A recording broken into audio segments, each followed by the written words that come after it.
오늘 함께 나눌 하나님의 말씀은 역대상 2장 25절에서 55절까지의 말씀입니다. 역대상 2장 25절에서 55절까지의 말씀입니다. 우리 하나님의 말씀 함께 읽도록 하겠습니다. 헤스론의 맏아들 여라무엘의 아들은 맏아들 람과 그 다음 브나와 오렌과 오셈과 아히야이며, 여라무엘이 다른 아내가 있었으니 이름은 아다라라. 그는 오남의 어머니이더라. 여라무엘의 맏아들 람의 아들은 마하스와 야민과 에게리요. 오남의 아들들은 삼메와 야다요. 삼메의 아들은 나답과 아비술이며, 아비술의 아내의 이름은 아비하일이라. 아비하일이 아반과 몰릿을 그에게 낳아 주었으며, 나답의 아들들은 셀렛과 아빠임이라. 셀렛은 아들이 없이 죽었고, 아빠임의 아들은 이시요, 이시의 아들은 세산이요, 세산의 아들은 알레요. 삼메의 아우 야다의 아들들은 예델과 요나단이라. 예델은 아들이 없이 죽었고, 요나단의 아들들은 벨렛과 사사라. 여라무엘의 자손은 이러하며, 세산은 아들이 없고 딸뿐이라. 그에게 야르하라는 한 애굽 종이 있으므로 세산이 딸을 그 종 야르에게 주어 아내를 삼게 하였더니, 그가 그로 말미암아 앗대를 낳고, 앗대는 나단을 낳고, 나단은 사밧을 낳고, 사밧은 에블라를 낳고, 에블라는 오벳을 낳고, 오벳은 예후를 낳고, 예후는 아사랴를 낳고, 아사랴는 헬레스를 낳고, 헬레스는 엘르아사를 낳고, 엘르아사는 시스메를 낳고, 시스메는 살룸을 낳고, 살룸은 여가미아를 낳고, 여가미아는 엘리사마를 낳았더라. 여라무엘의 아우 갈렙의 아들 곧 맏아들은 메사이니 십의 아버지요, 그 아들은 마레사니 헤브론의 아버지이며, 헤브론의 아들들은 고라와 답부아와 레겜과 세마라. 세마는 라함을 낳았으니 라함은 요르그암의 아버지이며, 레겜은 삼메를 낳았고, 삼메의 아들은 마온이라. 마온은 벳술의 아버지이며, 갈렙의 소실 에바는 하란과 모사와 가세스를 낳고, 하란은 가세스를 낳았으며, 야대의 아들은 레겜과 요단과 게산과 벨렛과 에바와 사압이며, 갈렙의 소실 마아가는 세벨과 디르하나를 낳았고, 또 맘만나와의 아버지 사압을 낳았고, 또 막베나와 기브아의 아버지 스와를 낳았으며, 갈렙의 딸은 악사더라. 갈렙의 자손 곧 에브라다의 맏아들 훌의 아들은 이러하니, 기랏 여아림의 아버지 소발과 베들레헴의 아버지 살마와 벳가델의 아버지 하렙이라. 기랏 여아림의 아버지 소발의 자손은 하로에와 무누옷 사람의 절반이니, 기랏 여아림 족속들은 이델 종족과 붓 종족과 수맛 종족과 미스라 종족이라. 이로 말미암아 소라와 에스다올 두 종족이 나왔으며, 살마의 자손들은 베들레헴과 느도바 종족과 아다롯벳 요압과 마낫 종족의 절반과 소라 종족과 야벳에 살던 서기관 종족 곧 디랏 종족과 시므앗 종족과 수갓 종족이니, 이는 다 레갑 가문의 조상 함맛에게서 나온 겐 종족이더라. 아멘. 지난주부터 계속해서 살펴보고 있는 성경 역대상에 기록된 말씀을 함께 나누고 있습니다. 먼저 역대기 성경에 관하여 함께 생각하고 나눈다면 기록된 말씀의 의미들과 주제들을 파악할 수 있는 좋은 토대가 될 것입니다. 먼저 역대기에 기록된 내용들은 사무엘서 그리고 열왕기서와 유사하게 이스라엘의 분열 왕국의 역사들을 기록하고 있습니다. 기록한 연대로 구분해 보자면 사무엘서는 사사기 말기부터 다윗의 시대까지의 역사, 열왕기서는 다윗을 이은 솔로몬 시대부터 남북 이스라엘 왕조가 멸망할 때까지의 역사를 기록합니다. 한편 역대기서는 다루는 범위나 내용 면에서는 열왕기서와 상당히 많은 부분이 겹칩니다. 그런데 열왕기 성경과 역대기 성경의 각각 사건들은 기록한 부분에 있어서 차이점을 보이고 있습니다. 즉, 두 성경이 바라보고 있는 관점들이 확연하게 구분된다는 것입니다. 그에 대한 가장 큰 이유라고 한다면 열왕기 성경과 역대기 성경이 기록된 시대가 다르기 때문입니다. 열왕기 성경의 기록 시기는 포로 시대가 진행 중인 시기에 기록된 성경입니다. 이스라엘이 멸망당했다는 것, 곧 다윗 왕조가 완전히 멸망당했다는 것을 의미하죠. 이와 같은 이스라엘의 멸망은 당시 유대인들에게 큰 충격과 좌절을 맛볼 수밖에 없었습니다. 그래서 포로 시대 유대인들이 가지는 질문 또는 의문들을 유추해 볼 수가 있겠죠. 하나님께서 이스라엘과 함께 하신다고 약속하셨는데 하나님은 왜 이 약속들을 지키지 못하셨을까? 하나님보다 이방신이 더 강한 것일까? 우리 이스라엘은 장차 어떻게 되는 것일까? 라는 생각들과 마음이 유대인들의 마음속에 가득 자리 잡았던 것이죠. 바꾸어 말하자면 하나님 나라의 백성으로서의 정체성이 흔들리며 수많은 의심과 좌절 속에 있었던 포로 시기였다는 것입니다. 이에 대한 답으로서 하나님의 말씀인 열왕기 말씀이 기록되었습니다. 즉 하나님께서 약속을 지키지 못하셨거나 이방신이 더 강한 것이 아니라 하나님께서 이미 경고하신 그 말씀대로 이스라엘이 하나님의 말씀을 어긴 그 결과, 하나님께 역행한 그 결과로 맞이하는 비참한 심판의 모습임을 가르쳐 주셨다는 것이죠.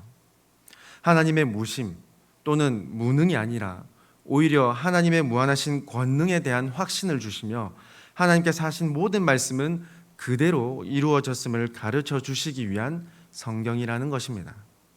한편 역대기서는 포로 시대 이후 에스라가 기록했을 가능성이 매우 큰 성경으로서 제2차 포로 귀환 시대에 기록했을 가능성이 매우 높은 성경입니다.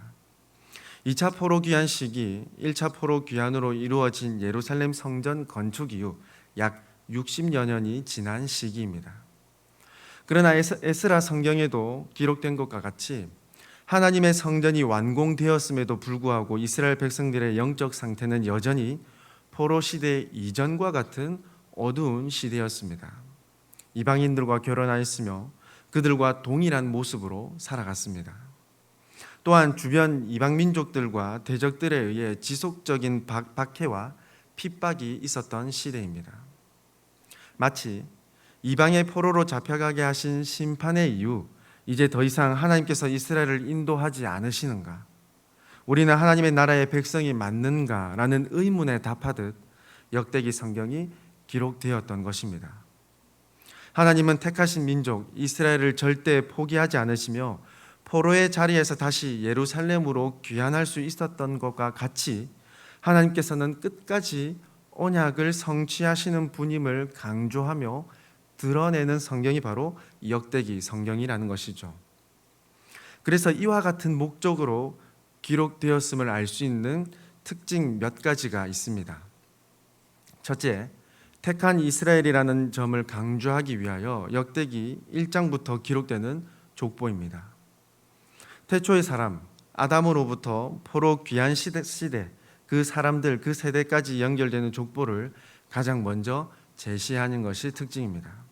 둘째, 다윗을 통해 주신 하나님의 언약을 강조하기 위해서 다윗 왕국의 중심 역사를 주로 기록하고 있습니다. 셋째, 하나님께서 택하신 백성의 회복을 강조하며 다윗을 통해 세우신 하나님 나라의 영광을 드러내기 위해서 다윗 개인의 또는 다윗 왕조에서 발생한 죄나 치부들은 대부분 생략하고 있는 것이 특징입니다. 이 특징을 따라 현재 함께 살펴보는 말씀들이 인류의 조상인 아담에서부터 이어지는 족보인 것이죠. 이 족보는 역대상 1장부터 9장까지 이어집니다. 그 중에서도 이 족보를 세 부분으로 나누어 볼 수 있겠습니다. 1장부터 3장까지는 남유다 왕국을 통치하는 다윗 가문을 중심으로 아담으로부터 포로 세대까지의 족보가 기록됩니다. 4장부터 8장까지는 야곱의 12아들에서부터 바벨론 포로까지의 족보를 기록하며 9장에서는 바벨론 포로 귀환 후 예루살렘에 거주한 일반적인 대표자들 그리고 예루살렘으로 귀환한 제사장들 및 레위인 대표자의 족보들을 기록합니다. 이 점을 생각한다면 오늘 함께 나누는 역대상 2장은 아담으로부터 포로 세대까지 이어지는 족보임을 알 수 있는 것이죠. 오늘 본문에 앞선 18절부터 20절까지의 말씀에서 헤스론의 아들 갈렙의 자손들을 기록하며 21절부터 24절까지는 헤스론의 다른 자녀들에 대하여 기록합니다. 그리고 그 뒤로 이어지는 사람은 헤스론의 장자 여라무엘의 자손들 중 주요 인물들의 초점을 맞추어 기록되고 있습니다. 여기서 헤스론의 장자 여라무엘의 아들 람은 역대상 기록과 더불어 룻기, 마태복음에서도 기록되는 사람입니다. 헤스론의 맏아들 여라무엘이 낳은 이 아들 람은 헤스론의 손자임을 알 수 있습니다. 이 람은 룻기 4장 19절에 기록됩니다. 헤스론은 람을 낳았고 람은 암미나답을 낳았고, 그리고 마태복음 1장 3절에서도 기록됩니다. 유다는 다말에게서 베레스와 세라를 낳고 베레스는 헤스론을 낳고 헤스론은 람을 낳고, 이 족보가 모두 다윗에게로 이어집니다. 그리고 이어지는 42절부터 55절까지는 헤스론의 아들 갈렙의 족보에 관하여서도 기록됩니다. 앞선 말씀에서도 살펴보았듯이 역대상 2장 18절에서 20절까지 기록된 이 갈렙의 족보에 추가되는 족보로 보기는 어렵습니다. 18절에서 20절까지의 기록을 보면 갈렙으로 시작되는 이 족보는 성막을 지은 브살렐에게까지 이어집니다. 앞서 간략하게 기록된 이 족보에 대한 순서 및 근원을 추적하기 위한 족보, 강조하는 의미가 담긴 족보로 보는 것이 더 타당하다는 것이죠. 갈렙의 족보에서 특별한 점은 등장하는 사람의 이름이 익숙한 지명과 동일하다는 점입니다. 대표적인 유명한 지명으로 헤브론, 베들레헴, 기랏 여아림 등의 지명의 이름이 등장하죠. 한편 이 공동 번역 성경으로 보면 이 42절 말의 산이 헤브론의 아버지이며라는 이 표현을 헤브론의 창시자 또는 창건자로 번역하고 있습니다. 즉 아버지, 아비라는 이 표현이 지역 또는 서금을 만든 창시자, 창건자라는 의미로도 해석이 가능하다는 것이죠. 그러나 역대상 2장에 기록된 족보에 따라 지명으로만 이해하기보다 사람의 이름으로 이해하는 것이 더 적합하다고 볼 수 있겠습니다. 왜냐하면 이어지는 43절과 44절 말씀을 보면 헤브론의 뒤를 잇는 이어지는 아들들이 존재하며 그들 또한 자녀들을 낳는 것으로 기록하고 있기 때문입니다. 그러나 분명한 것은 기록된 사람들이 해당 지명과 매우 깊은 연관성들이 있다는 것을 알 수 있습니다. 앞서 생각해 본 인물들과 또 연관된 지명들을 생각해 본다면 어떻습니까? 다윗은 왕으로 기름 부음을 받고 7년 6개월 동안 이스라엘을 통치했던 곳이 바로 헤브론입니다. 또한 살마가 세운 성읍으로 볼 수 있는 이 베들레헴은 다윗 왕의 출생지이며 훗날 다윗의 자손으로 이 땅에 태어나시는 예수님의 출생지이기도 합니다. 기랏 여아림은 또한 어떤 곳입니까? 이스라엘의 잘못된 신앙으로 블레셋에게 빼앗겼던 언약궤가 20년간 머물던 곳이기도 합니다. 그리고 다윗 왕이 이 기랏 여아림에 방치되었던 하나님의 이 언약궤를 예루살렘 성으로 운반한 장소이기도 하죠. 사랑하는 우리 성도 여러분, 오늘 기록된 족보들을 통해서 우리는 무엇을 생각할 수 있겠습니까? 먼저 앞서 역대기에 기록된 관한 또 배경 및 주제들을 생각해 볼 때에 가장 먼저 역대기 성경의 1차 독자인 포로 귀한 자들의 입장에서 생각해 볼 수 있겠습니다.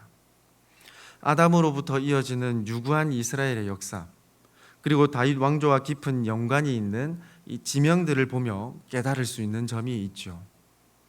아담으로부터 내려오는 수많은 족보를 통해서 깨닫는 점, 또한 역대상이 기록된 이 당시 배경, 포로의 귀환을 생각해 본다면 분명한 한 가지를 깨닫게 됩니다. 하나님께서 택한 백성들을 끝까지 인도하신다는 점입니다. 앞서 야곱의 가족들이 70명으로 애굽으로 내려갔지만 출애굽을 당시 200만 명이 넘는 훌쩍 넘는 인구로 출애굽하였음을 알 수 있습니다. 그리고 바벨론 포로 귀환 이후 모습들을 살펴보면 수많은 역사와 사람들을 통해 여전히 이스라엘은 존재하고 있음을 깨닫게 됩니다. 그러므로 하나님께서 언제나 동행하여 주시며 베푸시는 은혜를 이 족보들을 통해서 깨닫게 되는 것이죠. 다시 한번 되새김할 수 있다는 것입니다.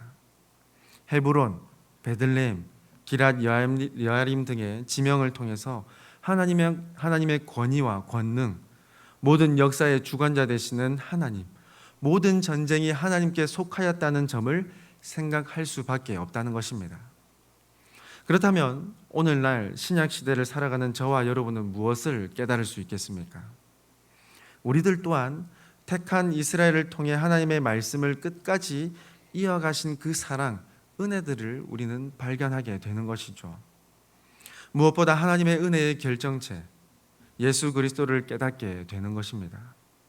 구약에 예언된 그분이 다윗의 족보를 통해 태어나셨다는 것을 다시 한번 발견하고 깨닫게 되는 것이죠. 그리고 저와 여러분 또한 하나님의 택한 백성들임을 깨닫고 돌아보게 되는 족보인 것입니다. 저와 여러분 또한 하나님 나라의 백성으로서 영적 이스라엘로서 족보에 이름이 기록되었다는 것을 확신할 수 있게 됩니다. 계속해서 살펴보는 이 족보는 그냥 사람의 이름들이 무의미하게 나열되고 있는 것이 아니라 하나님의 은혜를 깨닫고 지금도 그 은혜를 베푸시는 하나님을 발견하고 확신하게 하는 말씀입니다. 그리고 마침내 완성하실 하나님 나라를 소망하게끔 하는 말씀인 것이죠. 우리도 동일하게 하나님의 택한 백성임을 확신하는 이 거룩한 자부심과 정체성을 갖도록 하시는 말씀이 됩니다.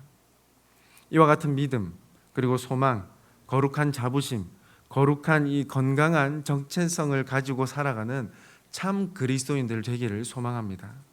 하나님께서 베푸신 은혜를 따라 이미 하나님 나라의 백성이 되었음을 확신하고 하나님의 말씀을 따라 믿음의 대를 온전히 그리고 계속해서 이어가는 저와 여러분, 우리 흥덕 향상교회의 모든 성도들이 되기를 간절히 소망합니다. 함께 기도드리겠습니다. 사랑과 자비가 풍성하신 하나님 아버지, 오늘도 하나님의 말씀으로 소망과 기쁨을 가지게 하여 주심에 감사드립니다. 이전에도 지금도 그리고 앞으로도 영원하시며 베푸실 하나님의 은혜와 사랑을 날마다 묵상하며 살아갈 수 있도록 믿음을 더하여 주시옵소서. 그래서 하나님께서 택하신 성도 그리스도인 또한 하나님 나라의 백성, 하나님 나라의 족보에 기록되고 있다는 사실을 기억하며 하나님 나라를 선포하며 살아계신 하나님을 날마다 증거하는 우리의 모습이 되게 하여 주시옵소서. 아버지 하나님, 특별히 하나님 아버지의 긍휼을 간구합니다. 우리나라 곳곳에 수해로 슬픔과 고통을 겪는 자들이 많이 있습니다. 그들에게 하나님께서 주시는 위로와 평안으로 기쁨과 안식을 누리게 하시고 무엇보다 이 모든 세상의 주관자 되시는 하나님의 자비와 사랑을 경험하는 은혜 또한 더하여 주시옵소서. 하나님의 영원하신 사랑과 자비를 깨닫는 은혜를 부어 주시옵소서. 우리 교회의 모든 성도들의 가정, 자녀들의 오늘 하루도 안전하게 지켜 보호하여 주시고 하나님의 거룩한 백성으로서 거룩한 정체성을 가지고 살아가는 오늘 하루 되게 하여 주시옵소서. 회복과 치유가 필요한 자들에게 자비와 긍휼을 베풀어 주시고 하나님의 손길을 날마다 체험하는 성도들이 되게 하여 주시옵소서. 계속되는 여름 일정들 가운데도 함께하여 주시어 하나님께서 부어주시는 은혜와 사랑을 항상 체험하게 하여 주시옵소서. 우리의 참 소망과 우리의 참 기쁨이 되시는 하나님 앞에 감사드리오며 우리의 참 구세주 되시는 예수님의 이름으로 기도드리옵나이다. 아멘.